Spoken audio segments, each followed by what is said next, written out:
All right, this is the help video on how to analyze a culture for Anthropology Reading 7. By now, it should be fairly obvious that an anthropologist spends a great deal of time analyzing cultures, investing how different cultures work. So that's what analyzing cultures means. Investigating how different cultures work, or in other words, looking really closely and finding out all the clues about how a culture works. We know that a culture is the way people live in society. In order to learn about the culture, we must find out what people think, feel, and do. One part of culture the anthropologist analyzes, remember analyzes just means look really closely, is its institutions. So remember things like religion, government, family, etc. What is its technology like? What religion or religions are followed by the people? How is the family set up? How do the members of a society make their living? What is the government like? What roles are women, men, and children expected to play? How does the society provide for the education of its young people? Another part of a culture which the anthropologist studies is the enculturation process. Remember, enculturation means socialization, in other words, learning the roles of society. In studying enculturation, the anthropologist asks many questions.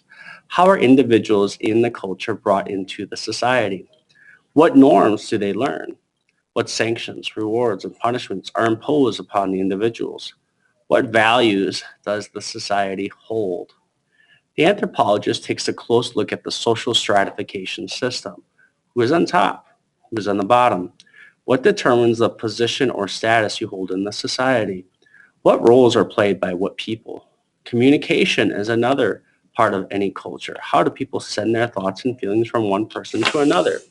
How do the people communicate non-verbally? That means without using words. If the society is no longer living, have the people left any clues behind about their culture? And clues may be found in the form of writings, drawings, tools, or other kinds of artifacts. Every culture has its art forms. In some cultures, the form of art is painting. In others, may be dancing, music, sculpture, films, and photography, or a combination of these. In most cultures, art forms serve several purposes. Art is a way to communicate feelings, ideas, and facts. It may also be a way for the artist to please himself or herself, even if the art doesn't please anyone else. The artwork of a cave people may have been done to record the important things in life at that time. It may also have been a way of teaching young people how to hunt, a kind of how-to manual, as part of their education. Or it may have been simply an early art form drawn to please the artist and the viewers. The anthropologist tries to put all the parts of a culture together. Separately, they are meaningless. If you look at each culture trait as something which is complete in itself, you'll probably make wrong guesses about the culture. Only when all culture traits are put together and viewed as a whole does the culture suddenly come to life. They then describe a living, breathing society with people leading lives that make sense for them and are pleasing to them. Viewing all the traits of a culture together is called holistic thinking. So again, viewing all the parts of culture, all the traits together, that's called holistic. So that idea of whole, like the entire thing, is in there. Not like holy, but whole, the entire thing. It's important to consider the word, the whole culture. Holistic thinking is one of the most important methods used in anthropology. All right, name 6 or more topics an anthropologist might study in the process of analyzing culture. And this is one of the quiz questions. There's a lot of them listed. They have technology, religion, family, government, enculturation, social stratification, communication, arts. So there's a lot of things in there. So there's only one answer that didn't fit.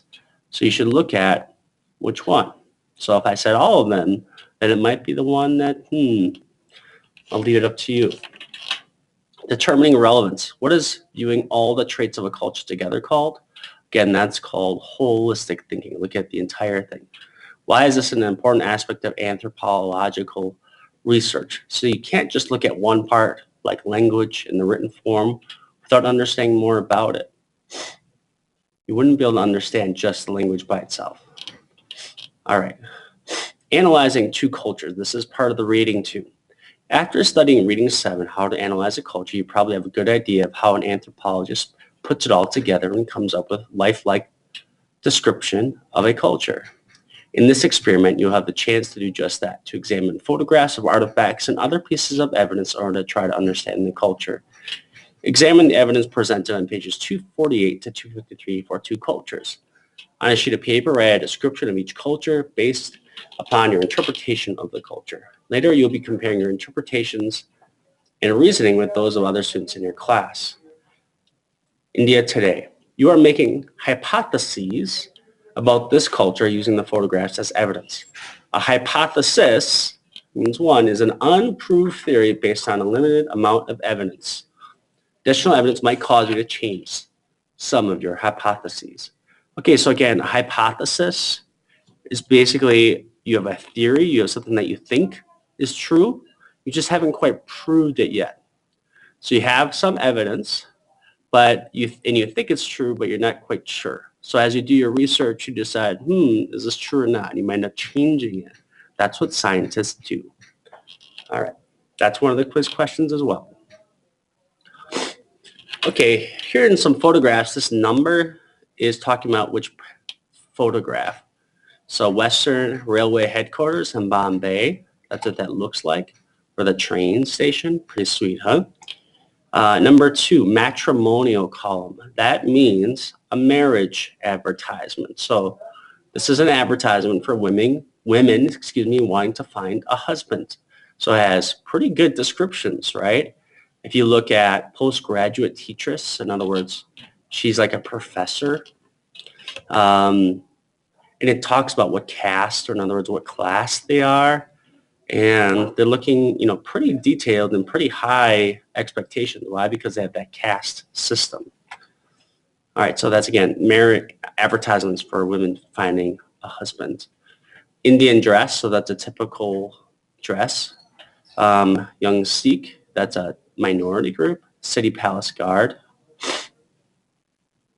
Here is the geography of India. Here is the capital, New Delhi. Notice we have the mountains up to the north. Ancient Egypt. There's also a question about ancient Egypt. You're making hypotheses about this culture using the photographs as evidence. Hypothesis is an unproved theory based on a limited amount of evidence. Again, same thing. Additional evidence might cause you to change some of your hypotheses. So it asks you about these pictures.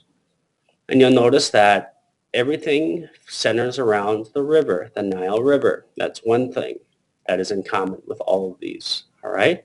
Another thing you see in here is the rulers. So here's rulers, talking about the river, you can see there's more life, more people, more cities. And then these pictures, the rulers are very insignificant. Talks about their tombs. Here you can see they require water for everything. Here their life revolves on the water. And as a result, you have big cities that revolve around the water. In other words, the rivers. And then again, here again is the river. A river required for farming. And then also the rulers. So this is not just a taller man and a smaller person. No, that's considered a ruler.